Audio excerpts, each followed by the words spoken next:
ಇದು ಸಂಘ ಪರಿವಾರದ ಒಂದು ಷಡ್ಯಂತರದ ಮಾತ್ರ ಅಲ್ಲ, ವಕ್ಫ್ ಹಗರಣದಲ್ಲಿ ಭಾಗಿಯಾದ ಮುಸ್ಲಿಂ ನಾಯಕರು ಈಗ ಅವರಿಗೂ ಖುಷಿಯಾಗಿದೆ, ಇದೆಲ್ಲ ನಮ್ಮ ಆಸ್ತಿ ಆಗ್ತದೆ ಅಂತ ಹೇಳಿ.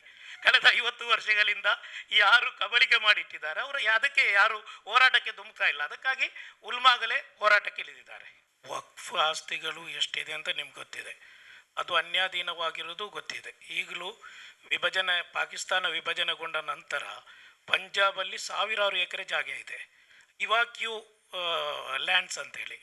ಅದೀಗ ಸರ್ಕಾರನೇ ಅದಕ್ಕೊಂದು ವ್ಯವಸ್ಥೆಯನ್ನು ಮಾಡಿದೆ. ಅದನ್ನೆಲ್ಲ ವ್ಯವಸ್ಥಿತವಾಗಿ ಕಬಳಿಸುವಂತಹ ಒಂದು ಅಮೆಂಡ್ಮೆಂಟ್ ಇದು 2024 ಇದ್ದು. ಅಮೆಂಡ್ಮೆಂಟ್ಗೆ ನಾವು ಯಾರೂ ವಿರುದ್ಧವಿಲ್ಲ, ಯಾಕಂದರೆ ವಕ್ಫಿಗೆ ತಿದ್ದುಪಡಿ ಬಂದಿದೆ, 1995ರಲ್ಲಿ ಬಂದಿದೆ, 2013ರಲ್ಲೂ ಬಂದಿದೆ. ಆ ತಿದ್ದುಪಡಿಗಳು ಇನ್ನೂ ಬಲಿಷ್ಠಗೊಳಿಸುವಂತಹ ಪ್ರಯತ್ನ ಆಗಬೇಕಿತ್ತು.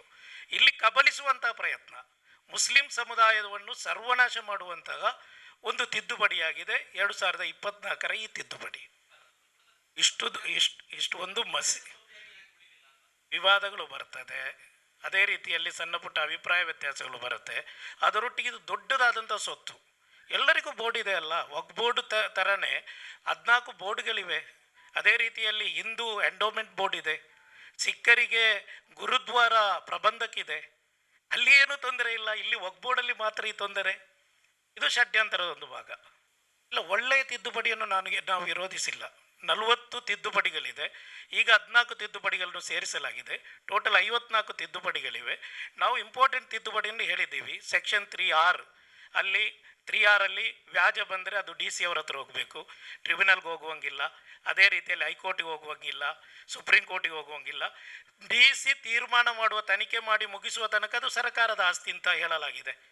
ಅದು ದೊಡ್ಡದಾದಂತಹ ಆಪತ್ತು. ಅದು ನೀವು ನೋಡಿದ್ದೀರಾ ಮಳಲಿ ಮಸೀದಿಯಲ್ಲಿ ರೆವಿನ್ಯೂ ಡಿಪಾರ್ಟ್ಮೆಂಟಲ್ಲಿ AC ಕೋರ್ಟು ಏನು ತೀರ್ಪು ಕೊಟ್ಟಿತ್ತು? 100 ವರ್ಷಗಳಿಂದ ಆರಾಧನೆ ಮಾಡುತ್ತಾ ಬಂದಂತಹ ಮಳಲಿ ಮಸೀದಿ, ಅದೇ ರೀತಿಯಲ್ಲಿ ಗ್ಯಾನ್ವ್ಯಾಪಿ ಮಸೀದಿ ಮುಟ್ಟಬಾರದು ಅಂತಿದೆ, ಸಂವಿಧಾನ ವಿರುದ್ಧ. ಸಂವಿಧಾನ ಏನು ಹೇಳುತ್ತದೆ? ಪ್ಲೇಸಸ್ ಆಫ್ ವರ್ಷಿಪ್ ಆ್ಯಕ್ಟ್, ಆರಾಧನಾ ಸ್ಥಳಗಳ ಏನು ಕಾಯ್ದೆ ಏನಿದೆಯೋ 1991 ಅದರಲ್ಲಿ ಹೇಳಿದೆ, 1947 ಆಗಸ್ಟ್ 15 ಪೂರ್ವದಲ್ಲಿರುವಂಥ ಚರ್ಚ್ ಆಗಿರಬೇಕು, ದೇವಸ್ಥಾನ ಆಗಿರಬೇಕು, ಮಸೀದಿ ಆಗಿರಬೇಕು, ಎಕ್ಸೆಪ್ಟ್ ಬಾಬರಿ ಮಸೀದಿ ಅಲ್ಲದ ಭಾರತದಲ್ಲಿರುವ ಎಲ್ಲ ಚರ್ಚ್ಗಳ ಬಗ್ಗೆ ಅಥವಾ ದೇವಸ್ಥಾನಗಳ ಬಗ್ಗೆ, ಮಸೀದಿಗಳ ಬಗ್ಗೆ ಇತರರು ಅದರಲ್ಲಿ ಯಾವುದೇ ವಿವಾದ ಸೃಷ್ಟಿ ಮಾಡಬಾರದು ಎಂದು ಸಂವಿಧಾನ ಹೇಳಿದೆ. 1991 ಪ್ಲೇಸಸ್ ಆಫ್ ವರ್ಷಿಪ್ ಆ್ಯಕ್ಟ್, ಅದರ ಆ ಸಂವಿಧಾನ ವಿರೋಧಿ ನಿಲುವು, ಅದನ್ನು ನಾವು ಉಲಮಾಗಳು ವಿರೋಧ ಮಾಡ್ತಾ ಇರೋದು. ಇದು ಸಂವಿಧಾನದ ವಿರೋಧಿ, ಇದು ಸಂವಿಧಾನ ವಿರೋಧಿ ನಿಲುವು. ಇದು ಅದು ಈಗಾಗಲೇ ಹೇಳಲಾಗಿದೆ. ನಮ್ಮ ಉಲ್ಮಾಗಳು ಸೇರಿಕೊಂಡು ಮುಂದಿನ ದಿನದಲ್ಲಿ ಈಗಾಗಲೇ ಸಂಪುಟದಲ್ಲಿ ಏನಾಗಿದೆ ಅದನ್ನು ಅಸ್ತು ನೀಡಲಾಗಿದೆ, ಇನ್ನು ಲೋಕಸಭೆಯಲ್ಲಿ ಬರಲಿಕ್ಕಿದೆ. ನೋಡೋಣ, ಮಸೂದೆಗೆ ಏನೆಲ್ಲ ವಿರೋಧ ಮಾಡುವಂತಹ ನ್ಯಾಯಯುತವಾದಂತಹ ಕಾನೂನಾತ್ಮಕವಾದಂತಹ ಹೋರಾಟಗಳು. ಉಲ್ಮಾಗಳು ನಿಮ್ಗೆ ಗೊತ್ತಿದೆ, ಜವಾಬ್ದಾರಿಯುತ ಸ್ಥಾನದಲ್ಲಿರುವವರು. ಒಂದು ಸಮುದಾಯಕ್ಕೆ ಅವರು ಯಾವುದಾದ್ರೂ ನಿರ್ದೇಶನ ಕೊಡಬೇಕಾದರೆ ಅದು ಭಾರತದ ಸಂವಿಧಾನದ ಅಡಿಯಲ್ಲಿರಬೇಕು, ಕಾನೂನಾತ್ಮಕವಾಗಿರಬೇಕು. ಅದನ್ನು 2 ಕಾಜಿಗಳು ನಮ್ಮ ಉಲ್ಮಾಗಳಿಗೆ ಬೇಕಾದ ರೀತಿಯಲ್ಲಿ ಅದು ಬೇಕಾದಂಥ ಡೈರೆಕ್ಷನ್ ಕೊಡ್ತಾರೆ. ಹೋರಾಟದ ಸ್ವರೂಪವನ್ನು ನಮ್ಮ ಕಾಜಿಗಳು ಇವತ್ತು ನಾಳೆನೇ ಚರ್ಚೆ ಮಾಡಿ ಅವರು ಫೈನಲ್ ಮಾಡ್ತಾರೆ. ಏನೇ ಇದ್ದರೂ ಸಮುದಾಯದ ನಾಯಕರು ನಮ್ಮ ಕಾಜಿಗಳು ಅವರಿಬ್ಬರು ಸೇರಿ ಇನ್ಶಾಅಲ್ಲಾ ನಮಗೆ ಬೇಕಾದಂತಹ ಹೋರಾಟದ ರೂಪುರೇಷೆಯನ್ನು ಹೇಳಿಕೊಡ್ತಾರೆ. ಆ ರೀತಿಯಲ್ಲಿ ನಮ್ಮ ಕಾರ್ಯಕರ್ತರಿಗೆ ನಾವು ಆ ಹೋರಾಟಕ್ಕೆ ನಾವು ಇಳಿತೀವಿ. ಹಲವು ಬಾರಿ ವಕ್ಫ್ ಹಗರಣದ ವಿರುದ್ಧ ಉಲ್ಮಾಗಳು ಮಾತನಾಡಿದ್ದಾರೆ, ಈಗಲೂ ಮಾತಾಡ್ತಾ ಇದ್ದಾರೆ. ಹಗರಣ ಒಂದು ಬೇರೆ, ಈಗ ಬಂದಂಥ ವಕ್ಫ್ ಬಿಲ್ ಒಂದು ಬೇರೆ. ನೆಗಡಿ ಬಂದಿದೆ ಅಂತ ಹೇಳಿ ಮೂಗು ಕತ್ತರಿಸುವಂಥ ಪ್ರಯತ್ನ ಈಗ ಕೇಂದ್ರ ಸರ್ಕಾರದ್ದು. ಹಗರಣ ಬೇರೆಯೇ, ಹಗರಣದ ವಿರುದ್ಧ ಆಂದೋಲನ ನಡೀತಾ ಇದೆ, ಇಲ್ಲೇ ನಡೆದಿದೆ ಅಲ್ವಾ. ಇಲ್ಲಿ ಕಚ್ಚಿ ಮೆಮನಲ್ಲಿ ಅಧೀನದಲ್ಲಿರುವಂಥ ಒಂದು ಬಿಲ್ಡಿಂಗ್ ಹಗರಣ ನಡೆದಿತ್ತು, ಎಲ್ಲ ಉಲ್ಮಾಗಳು ಎಲ್ಲರೂ ಸೇರಿ ಅದರ ವಿರುದ್ಧ ಮಾತಾಡಿದ್ದಾರೆ. ಒಂದನೇದು ಈ ವಕ್ಫಿನಲ್ಲಿ ನಡೆಯುವಂಥ ಹಗರಣಗಳಾಗಿರಲಿ, ವ್ಯವಸ್ಥೆ ಎಲ್ರಿಗೂ ಗೊತ್ತಿರುವುದಿಲ್ಲ, ಪ್ರಾದೇಶಿಕವಾದಂಥ ವಿಚಾರಗಳು. ಆದ್ದರಿಂದ ಎಲ್ಲರ ಗಮನಕ್ಕೆ ಬಂದಲ್ಲೆಲ್ಲ ಎಲ್ಲ ಕಡೆಯಲ್ಲೂ ಅದರ ವಿರೋಧ ನಡೆದಿದೆ. ಒಂದು. ಎರಡನೇದು, ನೀವು ಹೇಳುವಂಥ ಹಗರಣಗಳೆಲ್ಲ ಈಗ ಸುಪ್ರೀಂ ಕೋರ್ಟು, ಹೈಕೋರ್ಟಲ್ಲಿ ಇದೆ. ಈಗ ಅಮೆಂಡ್ಮೆಂಟ್ ಬಿಲ್ ಪ್ರಕಾರ ವಿವಾದ ಬಂದರೆ DC ಹತ್ರ ಹೋಗಬೇಕು. DC 25 ವರ್ಷಗಳ ಕಾಲ ವಿಚಾರಣೆ ಮುಗಿಸುವ ತನಕ ಅದು ಸರ್ಕಾರದ ವಸ್ತು. ಅಂದರೆ ಒಂದು ಮಸೀದಿ ಸರ್ಕಾರದ್ದಾಗಿರುತ್ತೆ. ಸರ್ಕಾರದ ವಸ್ತು ಏನಾಗ್ತದೆ ಅಂತ ಹೇಳಿದರೆ ನಾನು ನಿಮಗೆ ಪ್ರತ್ಯೇಕವಾಗಿ ಹೇಳಬೇಕಾಗಿಲ್ಲ. ಹುಬ್ಳಿ ಈದ್ಗಾ ನಿಮ್ಮ ಗಮನದಲ್ಲಿದೆ. ಅದೇ ರೀತಿಯಲ್ಲಿ ಚಾಮರಾಜಪೇಟೆ ಈದ್ಗಾ, ಅಲ್ಲೂ ಸರ್ಕಾರದ ಇದಾಗಬೇಕು ಅಂತ ಹೇಳಿದ ತಕ್ಷಣ ಏನು ಹೇಳಿದರು, ಕೆಲವು ಸಂಘಟನೆಗಳಂತೂ ಅಲ್ಲಿ ಗಣೇಶೋತ್ಸವ ನಡೆಸಬೇಕು ಅಂತ ಹೇಳಿದರು. ಹೀಗೆ ಸಾಮರಸ್ಯಕ್ಕೆ ಧಕ್ಕೆ ಬರುವಂಥ ಪ್ರಯತ್ನಗಳು ಈ ಮಸೂದೆಯಿಂದ ಬರ್ತದೆ. ಹಿಂದೂ ಮುಸಲ್ಮಾನರೆಡೆಯಲ್ಲಿರುವಂಥ ಸಹಬಾಳ್ವೆಗೆ ಧಕ್ಕೆಯಾಗಬಾರ್ದು, ಅನ್ಯೋನ್ಯತೆಯಿಂದ ಇರಬೇಕು. ಅದಕ್ಕೆ ಧಕ್ಕೆಯಾಗುವಂಥ ಎಲ್ಲ ಕೆಲಸಗಳು ಇಲ್ಲಿ ಕಾಣ್ತಾ ಇದೆ. ಇಲ್ಲಿ ದಾಖಲೆಗಳು ಒಂದು ಎಲ್ರಿಗೂ ಸ್ಪಷ್ಟಪಡಿಸುವುದೇನೆಂದರೆ, ಈಗಾಗಲೇ ಅಜೀಜ್ ದಾರಿಮಿ ಹೇಳಿದರು, ಸರ್ವೆ ಕಮಿಷನನ್ನು ನೇಮಕ ಮಾಡುವುದು ವಕ್ಫ್ ಬೋರ್ಡ್ ಅಲ್ಲ, ಸರ್ಕಾರ, ರೆವಿನ್ಯೂ ಡಿಪಾರ್ಟ್ಮೆಂಟ್. ಅವರು ಕೊಟ್ಟ ದಾಖಲೆ ಪ್ರಕಾರನೇ ರಾಜ್ಯಪತ್ರ ಆಗೋದು, ಅಂದರೆ ಗೆಜೆಟ್ ಆಗೋದು. ನಾವು ಮಾಡೋದಲ್ಲ ಅದು. ದಾಖಲೆಗಳನ್ನು ಸರಿ ಮಾಡಿ ಕೊಡಬೇಕಾದ್ರೆ ರೆವಿನ್ಯೂ ಡಿಪಾರ್ಟ್ಮೆಂಟ್ ಅವರು. ಇನ್ನು ನೀವು ಮಳಲಿ ವಿಚಾರದಲ್ಲಿ ನೀವು ನೋಡಿ, AC ಅವರೇ ನಮ್ಮ ವಿರುದ್ಧ ತೀರ್ಪು ಕೊಟ್ಟಿದ್ದಾರೆ.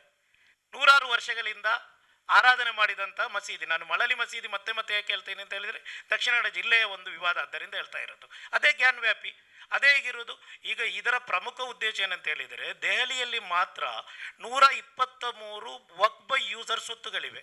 ನಿಮ್ಗೆ ಗೊತ್ತಿದೆ, ಮೊಘಲ್ ರಾಜರುಗಳು ಅವರು ವಕ್ಫ್ ಮಾಡಿ ಹೋಗಿದ್ದಾರೆ, ಅದೆಲ್ಲವೂ ಸರ್ಕಾರದ ಅಧೀನದಲ್ಲಿದೆ. ಆದರೂ ವಕ್ಫ್ ಈಗ ವಕ್ಫ್ ಬೈ ಯೂಸರ್ಗೆ ಕೈ ಹಾಕಿದ್ದಾರೆ. ವಕ್ಫ್ ಬೈ ಯೂಸರ್ ಅಂತ ಹೇಳಿದರೆ ನಮ್ಮ ಎಲ್ಲ ತಾಜ್ ಮಹಲ್ ಸಮೇತವಿರುವ ಯಾವುದೆಲ್ಲ ಆರ್ಕಲಾಜಿಕಲ್ ಡಿಪಾರ್ಟ್ಮೆಂಟ್ ಅಧೀನದಲ್ಲಿ, ಟಿಪ್ಪು ವಕ್ಫ್ ಇದೆ ಶ್ರೀರಂಗಪಟ್ಟಣದಲ್ಲಿ, ಆರ್ಕಲಾಜಿಕಲ್ ಡಿಪಾರ್ಟ್ಮೆಂಟ್ ಅಧೀನದಲ್ಲಿದೆ, ಅದು ವಕ್ಫ್ ಇದೆ, ವಕ್ಫ್ ಬೈ ಯೂಸರ್ ಇದೆ. ಅದು ನಾಳೆ ನೀವು ವಕ್ಫ್ ಬೈ ಯೂಸರ್ ನಿಮಗೆ ಸಿಗಲ್ಲ ಅಂತ ಹೇಳಿದರೆ ಇಡೀ ಭಾರತದ ಮುಸಲ್ಮಾನರ ಎಲ್ಲ ಸ್ವತ್ತುಗಳನ್ನು ಕಬಲಿಸುವಂಥ ಪ್ರಯತ್ನ ಇದು. ಆದರೆ ದಾಖಲೆ ಮಾಡಿಕೊಡಬೇಕಾಗಿರೋದು ರೆವಿನ್ಯೂ ಡಿಪಾರ್ಟ್ಮೆಂಟ್ ಅವರು, ಅದು ವಕ್ಫ್ ಅಧಿಕಾರಿಗಳಲ್ಲ. ಅದರ ತಡೆಯಾಗಿದೆ. ನಮಗೆ ಎಲ್ಲ ಕಡೆಯಲ್ಲೂ ನಮಗೆ ಅನ್ಯಾಯ ಆಗಿದೆ, ಅನ್ಯಾಯ ಆಗ್ತಾ ಬರ್ತಾ ಇದೆ. 70 ವರ್ಷಗಳಿಂದ ಮುಸಲ್ಮಾನರಿಗೆ ಅನ್ಯಾಯ ಆಗ್ತಾನೇ ಇದೆ. ಅದರ ದೊಡ್ಡದಾದಂಥ ಒಂದು ಅನ್ಯಾಯಕ್ಕೆ ಒಂದು ಕೊನೆ ಅಂತ ಹೇಳ್ತೀವಲ್ಲ, ವಕ್ಫ್ ಆಸ್ತಿಯನ್ನೇ ಸರ್ವನಾಶ ಮಾಡೋದು, ಅದಾಗಿದೆ ಈ ಬಿಲ್. ಆದ್ದರಿಂದ ನಾವು ವಿರೋಧಿಸ್ತೀವಿ ಅದನ್ನು. ಅದರಲ್ಲಿ ನಾವು ಹೇಳ್ತಾ ಇರೋದು ಬರೇ ಇದು ಸಂಘ ಪರಿವಾರದ ಒಂದು ಷಡ್ಯಂತರದ ಮಾತ್ರ ಅಲ್ಲ, ವಕ್ಫ್ ಹಗರಣದಲ್ಲಿ ಭಾಗಿಯಾದ ಮುಸ್ಲಿಂ ನಾಯಕರು ಈಗ ಅವರಿಗೂ ಖುಷಿಯಾಗಿದೆ, ಇದೆಲ್ಲ ನಮ್ಮ ಆಸ್ತಿ ಆಗ್ತದೆ ಅಂತ ಹೇಳಿ. ಕಳೆದ 50 ವರ್ಷಗಳಿಂದ ಯಾರು ಕಬಳಿಕೆ ಮಾಡಿಟ್ಟಿದ್ದಾರೆ ಅವರು ಅದಕ್ಕೆ ಯಾರು ಹೋರಾಟಕ್ಕೆ ಧುಮುಕ್ತಾ ಇಲ್ಲ. ಅದಕ್ಕಾಗಿ ಉಲ್ಮಾಗಲೇ ಹೋರಾಟಕ್ಕೆ ಇಳಿದಿದ್ದಾರೆ.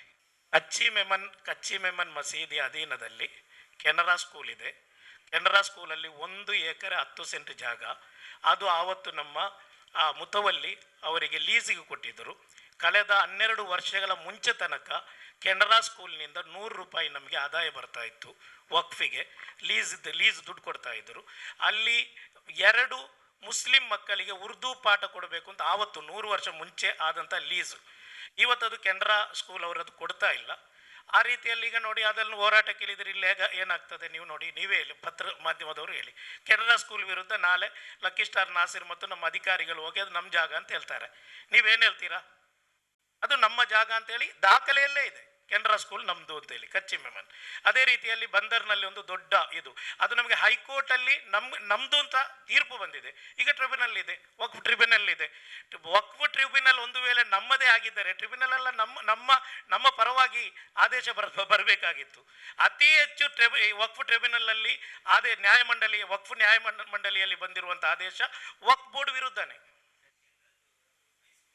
ಹೈಸ್ಕೂಲು ಹೌದು, 12 ವರ್ಷ ಮುಂಚೆ ತನಕ 100 ರೂಪಾಯಿ ಬರ್ತಾ ಇತ್ತು ನಮಗೆ, ಈಗ ಬರ್ತಾ ಇಲ್ಲ. 100 ರೂಪೀಸ್ ಆವತ್ತು ವರ್ಷಕ್ಕೆ ಲೀಸ್ಗೆ ಕೊಟ್ಟಿರೋದು. ಅದು ಡೊಂಗೆರಕೆರೆ, ಹೌದು ಡೊಂಗೆರಕೆರೆ. ಅದು 100 ವರ್ಷ ಮುಂಚೆ ಕೊಟ್ಟಿರೋದು, ಆವತ್ತಿನ ಮುತವಲ್ಲಿ ಕೊಟ್ಟಿರೋದು.